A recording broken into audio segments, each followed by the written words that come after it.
All right, I am so excited to welcome Ayo to the show. Welcome. Thank you. Awesome. Well, I'm glad you're here, and we will get started by having you tell our audience listening or watching who you are and what you do. Well, my name is Ayo Haynes. I'm an open adoption coach. I'm also a success coach, but I have a specific specialty in helping single women in their 40s and 50s become mothers through open adoption. Awesome. I love that. Well, let's go ahead and dive into the conversation because so many questions. So let's start by talking about some of the fears that single women, or just some of the uncertainties that they feel when they start to consider adoption. And what do you advise on ways to overcome that? Yeah, I think what you want to do is make sure that you're following your heart. You want to make sure that you've had honest conversations with yourself about what it is that you want that will make you happy and that have been goals for your life. I think so many of us, especially women, when we get to our 40s and 50s, we have been so trained in helping others that helping ourselves is an afterthought. And we feel guilty about making decisions that are specifically about our own happiness. And we have to do like almost a deprogramming to get out of that mindset that there's something wrong with you choosing to put you first. Oh my gosh. Yes. That you said, I mean, there were so many things in that, in just that one line, Io, because I think that is so important for women to hear because we are so accustomed to, like you said, I'm going to do this. Let me do this. Let me pour out all the stuff in my cup for everyone else. And then it's like when you consider yourself, there's almost this moment of feeling selfish. Like, how dare I try and find joy and happiness for myself? Especially if you have parents and relatives who are older and they are still around, right? They come from a whole different mindset where you gave up everything for the family, for your kids. Every dream you had got put to the back burner. You might have gone to school, got a great education, but as soon as you got married, all of that went out the window. And we are in a different cultural phase, thankfully, and the phases keep going, right? There's a line that is reasonable and then there's one that's not, right? We don't want to get to the place where we're just willy-nilly all for ourselves. Who cares what happens to everyone else in the family or our friends? No, but there is a line where we have to stand up for ourselves and say, I am comfortable saying this is what I want and see for my life. Yeah, and I think what you said is so very true, especially having parents, because I think most of the 40, 50-year olds, like in that age range, the parents are boomers. And Yes. it's a very different, they look at things very differently. And sometimes I would say probably maybe even a little set in their ways. It's a mindset shift for them to like embrace something that is new and maybe different from what they thought your life, because often it's like that pressure of like what they thought your life should look like. Right, Yeah. exactly. And how dare you say what you think your life should look like? Exactly. Yeah. No, you were supposed to do these things in this order. Right. This is why we sent you to college. And then there's an expectation, especially if you are the oldest or depending on what the birth order is, there's an expectation, especially for women, that you take care of the elderly parent and the sick parent. And the sons get off most of the time, right? They get to Yes. go skip to the loo. They might send us a couple of dollars to help you Yeah. out, maybe, maybe not. But Yes. that is supposedly our job. And quite honestly, when I was in that path of adopting, I was taking care of my mother who had cancer. I was taking care of a great aunt who had her own respiratory illness going on, and they were overlapping. I'm working, I'm holding down this, that, and the other, overwhelming. And then you add adoption to it. So it was a lot. Yeah. And we as women, we have strong shoulders, right? Yes. We have strong shoulders, but we also put on airs to say that it's okay. No, it's all right. No, I don't mind when it's really not the truth. Yeah. And you make such a valid point, especially when you think about like the birth order. This what you said. Sometimes the oldest child, the second oldest, but I play the Right. oldest, you know, Yes. because the older brother is just like off like living la la la. And it's Yeah. like the responsibility or responsible child is always me. And it's Right, because always you're the oldest girl. You're yeah, the and it's oldest. like, "Oh, well, just Kyra can do it," or "Just Mhm. ask Kyra." And so, yeah, I think, like, that is really important for women to understand, like, yes, while we have strong shoulders, and I agree with you, like, we can carry the weight of the world, but we have to carry the weight of the world. And then we add, Kyra can do everything, and she makes it look so easy. We'll just give it to her, and Yeah. she'll be able to do it in 5 seconds. If I had to do it, it would be so much longer. She won't mind. Right. Yeah, you were already doing it. You're good at it. Right.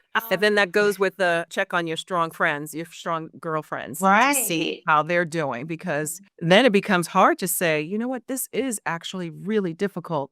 I don't know how I'm going to navigate this, and I'm scared. And that is hard if you're not used to that particular role. So I think this really transitions well into my next question because if you look at someone who is trying to pursue adoption and they've got all these things, right? All these people depending on them and wanting things from them, how can someone not feel isolated, right? Because when you want to do the thing that you want to do and people may not understand the why, I feel like that could lead to isolation during the adoption journey. So, how do you help women through that? Yeah, the first thing to do is to form a community or join a community where you feel yourself. You can let your guard down, right? I'm an only child. I also decided to move to a whole other state right after adopting. And I moved to a state where I didn't know anybody. So I had to make friends, and it was difficult. But that is the work that I do now, is to create an instant community where people feel comfortable, women feel comfortable letting their guard down, going, it's okay for me to say that I really want this or I don't want that. And I also had to make my family out of friends, friends that I could trust and say, you know what, we may not share blood, but we're sisters, we're brothers. And I know that if I call, they're coming for me. And sometimes it's a really difficult thing to go through when you realize the people who you're connected to with through blood are not the ones who are going to show up for you. That's Right. really hard. Yeah. And so you have to get used to knowing that, come to terms with it. Your best security blanket, your best lasso, when someone's throwing the lasso in to help you, or life preserver, may not be coming from your direct immediate family, and may be coming from friends in your Right. immediate circle. Yeah. And I think that is so important that you mentioned that because I think a lot of times people feel like because they are my blood family, like they have to understand, they have to be on this journey with me. And it's okay to say, I feel like I'm a person who believes in seasons. And I think like God brings people in for different reasons and seasons change. And sometimes it's okay to be like, even for family members. I am a person who is definitely okay with saying, like, I mean, we've run the course. Like, I love you, but I'm gonna love you from over here with the long handle. And it's okay to do that. And I feel like that's really hard for people, like you mentioned. So I love what you're doing by creating that safe space, that community for people, for women to come into and to find others who have like and shared experiences. So many times I hear from clients, thank you for that word, because I didn't feel like I could say that out loud. And I say, well, I'm validating what you are thinking, but you don't need my validation. You Right. don't need validation outside of someone else, because the adoption process is long. It can be long. It's very emotionally draining because it's up and down. There's a lot of stops and starts. So you have got to get to a place where when you feel something, you understand what that means. And it's not something that you're going to waver from, because sometimes in our desire to have a child so badly, and if someone is presenting a situation regarding a baby that may not be ideal for our situation and how we envision being a parent, maybe the child was born substance abuse addicted, there might be other issues, but you know that it's going to take a toll on what you have the ability to deliver, then you say, I'm sorry, that's not what I envision for myself. That's not the birth plan, adoption plan that I envision for myself. Because sometimes, meaning what they mean to or not, people can, and people who work for agencies or know your situation can introduce situations where you feel compelled to take it. Okay, all right. I didn't think I wanted a boy, but okay, I'll take a boy because it's the first baby Yeah. available. Yeah. you know? Yeah. And I find that over the adoption process, as you go through and make these really tough decisions, you become tougher. You become Mhm. not tough in a mean way, but you get to Yeah. say, you stand on what it is that you want for yourself and you find your voice. Yes. Okay. Let me just tell you, I love that. And I love that you said that because I think that's so important. Because so often when people are in a situation where, like you said, they may want something so badly, they feel like they have to settle for something that wasn't part of the plan. And I just love, like, I am hearing you have a choice, you have a voice, and it's okay. Absolutely. It's okay for you to choose you and the plan that you wanted and not just take what someone says is a bill. Absolutely. And there's so much fear that's thrown into the adoption process that I'd like to get rid of. I mean, some of it is valid, but a lot of it isn't. We think about adoption and the fears that come up are, am I going to be able to love that child that didn't come from my body? Am I going to be able to have a relationship with that birth mother? She might want that child back, or she might look at me in an envious way. All of these things that don't necessarily exist, but it's the narrative that's been created through Mhm. movies, through TV Mhm. shows, through whatever comes about that gets put into the cultural narrative around adoption. So a lot of my work is also changing that narrative. And Yes. it starts with just changing the word. And I slip up as well saying give up for adoption instead of saying placed for adoption, right? Because give Mhm. up means something, there's a loss Right. where that birth parent, more times than not, are placing their child very thoughtfully out of love in a family situation that they know that they cannot provide, but they want Mhm. dearly for their child to have. Yeah. Yes. And that, yeah, and that is also really important because you're right. Like from things that we have been shown on TV and stories, it is always like somebody just, oh, I don't want them. I have to just give them up. And I think like what you said, and it's that mind because it's a mindset shift. I think having empathy for someone going through the process because with the what the world shows you is never the beautiful side of it. It's never the love side, like you said. Like it's I'm unable to do this for a child that I love. So I want to give them a better chance at a better life. It's always the opposite that we see. And on the flip side, for women in their 40s or 50s, it's like, "Oh, poor you. You never Mhm. found a mate. You're Right. not fertile. Oh, shame.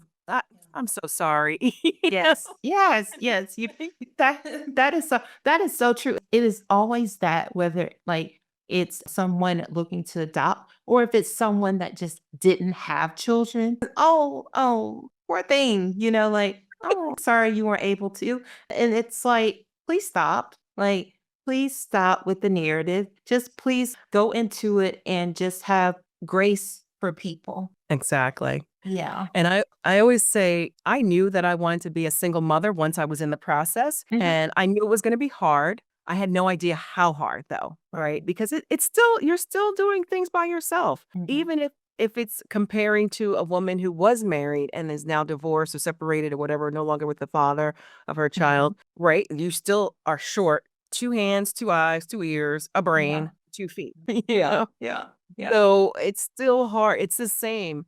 And I remember when I first adopted, people would say, or I would be in a conversation and someone would say, the conversation would come up, I'm a single mother. And then a little further down, I adopted my daughter at birth. Oh my goodness, that is wonderful. Like there was such a shift. I was like, Mhm. well, how could you feel sorry for me less than 5 seconds ago? And now, Right. because I adopted and I've been so selfless in this desire or this life changing moment that I adopted a child that I am now like the best thing. Oh my, you're so wonderful. You just gave me pity, you know? Right. Yes. It's Yes. giving me the opposite. I mean, what I appreciate a lot of things about what you're doing, but I really appreciate that you are working to just change the narrative on both sides from not only the helping the mother to be, but also just also educating just everyday people about the process and like about everything that goes on and just helping people to have grace and just understanding, like an open mind. Open mind, open heart. There is nothing to be fearful about. There's nothing to be shameful about. How my family came to be is a wonderful story. It's very encouraging, it's liberating. It has impacted so many people. There's no reason to be sympathetic or empathetic about the process and how I got to that point. Mhm. No, it's a wonderful way of how my family came to be. Your family came to be another way. Yeah. But as long as we're talking truthfully, that's the other thing. People would say, "But you told your daughter she's adopted?" Like, of course I did. I said, if you know that she's adopted and she doesn't, and I barely know you, why would I not tell her? I don't want Right. a ticking time bomb to come down on her. No, I want to empower her with her truth, not with something that is shameful or regretful or diminishes who she is. No, Mm. her story is impactful Right. and she Yeah. should walk with that. Yes. It's going to be empowering to someone else. So I love that. So when you think about the women that you work with, or any single women out there who may be listening and thinking about the adoption journey, how do you help people to sort of really, like you talked about, being able to communicate like the journey to friends and family? Because, like you Yeah. said, there will always be all these opinions, all these like about their decisions. And what are some ways or advice that you give in your community? And then, no, okay, let's go there first. Yeah, I think the first thing to do is to understand that a lot of the conversations that we have with people first happen in our head, and they're probably worse in our head than they actually are. So yes, Yes. people will have opinions, but you'll be surprised at how many are very supportive. If especially if they've seen your desire to have a child, they see how natural you are with Mhm. children. You have tons of nieces and nephews that you're always there for. You're the Yeah. godparent of 10 kids or whatever. You know, Right. see how much you love your the children in your life and how much you have given to them. So just go from a place of more people will be for you than against you. And even if they have a negative opinion, they're not against you. They just have a negative opinion about this particular thing at Mhm. this particular time. And then once they see your journey and you include them in there and you say, "What would you do me a favor? Could you write me a reference letter, a letter of love that I can put in my Mhm. adoption brochure that I can present to the birth parent? Would you mind doing that?" Yes, they would love that. And it would change their whole perspective. And it really makes them invested in the process and making sure that they show up for you. And because they've already given their heart in this letter, telling how wonderful a parent you're going to be and how your family is waiting for this new child to arrive. You know, you'll be surprised if when you get the different letters that come to be from your pastor, coworkers, family members. It's really touching to see Mhm. how they see you as a potential mother. And do you find sometimes that with families that it is just simply that they want to be included in the journey? Yes, yes. And especially if you drop it on them later in the process when a baby is about to come, they might feel a little some kind of way. But if you Mhm. let them know in advance, and even if they say, "I don't think this is a good idea for you," say, "Thank you so much for your opinion, but this is something that I've always wanted for my life. And you just, I hope that you will be there and support me in my decision. I would love for you to be a part of my daughter or my son's life. And I can't wait to share this journey with you," right? You keep it moving. If they say Mhm. no, right, we gotta dust it off. And, Yeah. you can't internalize it because guess what? Their time here on earth is limited. They've lived their life. They've had their experiences. They may even have experiences that they regret not having experienced. So you have to do what makes you happy. I keep saying it because it's so simple, right? Do what makes you happy and not at the detriment of others, but knowing that everyone has their own life experience and journey.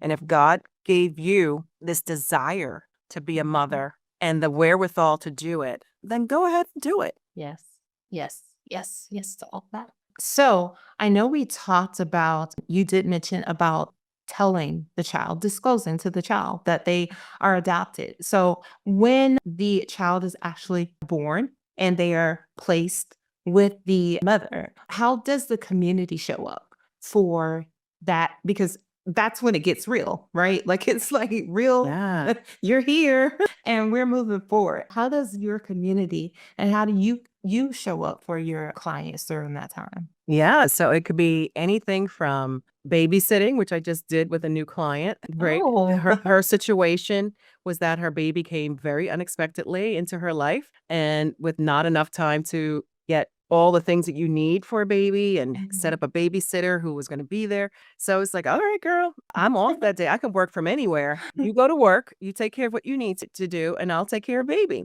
and walk her through bottles. And I'm a very, I want to say, granola crunchy kind of person, even though you may not think that I am. So I'm not for plastic bottles. I'm for real glass bottles, for probiotics for the baby's tummy, chiropractic care. So I have a whole slew of lists that I give people depending on where they are in the journey. And if I have working with a client who's just starting with their paperwork, I'm not going to bog them down with all of that stuff Right. just yet. But as we go through it, I will let them know this is a great way. This is where I experience great success with my own daughter. Love that. I just, yeah, and I think like that is so cool that you're like, I got you. Yeah. And that's what people need. I mean, you need to know that like the community is good. It's not just taught. We are going to show up for you in real life. Absolutely. Yeah. And you want to select godparents who are going to show up, who are going to be there, who are going to be supportive. You want to have babysitters lined up that are trustworthy, especially if you don't have family members that can readily step in. There's a bunch of things that you want to do. And with planning, we'll have it all in place. It's not going to be one of those things where you're going to go very long without having your systems in place if it's something that has just been sprung on you. Right. Yeah. Awesome. I love that. And Okay. obviously, I can't babysit every single child of every client, but I could always, for the right fee, I'll fly out. But that's the beauty of group coaching and coaching via Zoom. You can personalize it and it's doable. Yeah, yeah. No, I love that. I think this has been a wonderful conversation because I think oftentimes it's, people are at different phases of their life. And I think sometimes people don't know, like most people would not think about like, oh, there's a coach who can help me through this process. People just feel like I don't know where to go. And I think like this will resonate. And I'm so glad that I was introduced to you and that you are here. I do want you to tell people how they can connect to you and how they can work with you. Yes. One thing before I go into that, you made me remember to say it's very much like having a doula, right? When a pregnant Mhm. woman goes to the hospital, she hopefully has worked with a doula who records her birth plan, what she wants at this time. Mhm. I'm like that too. I'm an adoption doula, right? We're going to work through your plan and help you determine exactly what it is from what sex of child, if the child has disabilities, if you're okay with that, a whole myriad of different things that need to be considered and work through a questionnaire that's very thoughtful. There's no right or wrong answers. So if anyone is interested in working with me, I would be happy to have a conversation with you. You can find me at openadoptionsuccess.com and we'll get started with conversations, building out a community as well. So if you go to my site, you'll get linked into that. And just remember, I'm easily found on social media. Send me a DM. By the way, I find that a lot of people do not comment on my videos per se, but they are filling my DMs because it's so private. And Yeah. I'm hoping that will change too, where people will feel encouraged to to say something in the post so other people Right. can feel encouraged. Because Yes. again, there's no shame. There's no shame Mhm. at our age that our desire is to be a mother, and that just know that it's the right time is right now because there is a limited time on becoming a mother. Yeah. Awesome. I love that. And I think that is so very encouraging. Just, I love that you just foster community because it's just so important for people not to feel alone. And like you said, while it's great for someone to send you a DM, but there's probably another woman who is watching the video who may be thinking the same thing you're thinking and just needs somebody to say something so that she can say, Yeah. oh, me too. Exactly. And what I'm also finding is that married women and couples are like, okay, I know you said single women, but you have enough to tell us about raising a child and going through this whole Mhm. process. Would you take us on? So that's starting to happen too. Ah, I love that. I love that as well because I do think that is also an important target as well. Yeah. So I'm glad you're here Yeah. to help people. And I just really appreciate just all the knowledge, all the educating that you have provided in this conversation today. You're very welcome. Thank you for having me. Yeah. All right. So we are going to transition to three things with IO. This is where I ask you three questions that just helps our audience get to know you a little bit better. This first question, I think I will ask. I've been asking it for so long on this show. And I love this because I think there is no way, no right way. There's no right answer, but I'd love to hear how successful people start and end their days. Oh, goodness. So most days, I really do try to start with just reading or listening to the Bible on my phone. I have an app and I just let it play. And that's how I try to start my day. I really try not to touch that phone for any other reason before then. And then I'll go into a quick little 10-minute exercise for calisthenics on my phone and then end my day. I am throwing myself in that bed after washing off all the makeup. If I have makeup on that day, a lot of days I don't. And I'm out before I hit the bed. I'm out. I'm tired. Yes, I love that. All right. The second question is what's a goal or intention you set for yourself in 2025? That's a great one. So in 2025, I'm excited about a women's summit that I am planning for the March of 2025, and it's called She's Extraordinary, and it brings together women globally around all the things that we've talked about, whether it's career, finances, improving our health, and that has literally come from the very essence of how I've lived my life and what I've experienced over these last 30 years, from like 30 and now approaching 60, crazy enough to say. And so it's encompassing of all of that, those things and times. And I wish I just had somebody to give me some really good advice and some really good inspiration. Yes. And let me just say, you said in approaching 60, there, no, don't see it, can't find it. No, thank you, ma'am. Yep, it's true. We are not buying that. Okay. I need to figure out how to bottle it so you would buy it. Well, I love that. And so, can people find information on your website as well about the conference? Yes, well, you can go to shesextraordinary.com and Yes. you'll find more about the conference there. And again, openadoptionsuccess.com. And I'm available for keynote speaking and group coaching live. And yeah, there'll be a book coming out next year too. I love it. All right. And the last question, where are you currently finding inspiration? Oh my goodness. I find so much inspiration from my daughter because she literally has changed my career trajectory. I'm still 19 years in real estate, licensed in 2 states. And the more I have time with her and experience these funny tidbits and moments, I realize I have to share this knowledge with other women so they can have that same thing. And so she cracks me up. She makes me laugh, especially when I get too serious because I'm working so hard. She's my inspiration. Oh, I love that. Well, the last question, I know I said the last one, but the very last thing I will ask you before I let you go is what are three things you'd like this audience to take away from our conversation today? Be honest with yourself. Don't take no for an answer and love life. Love the opportunities that God has given to you. Know what his voice sounds like and know when to go straight, to turn, or do a spin if that's what he says to do in order to reach that goal.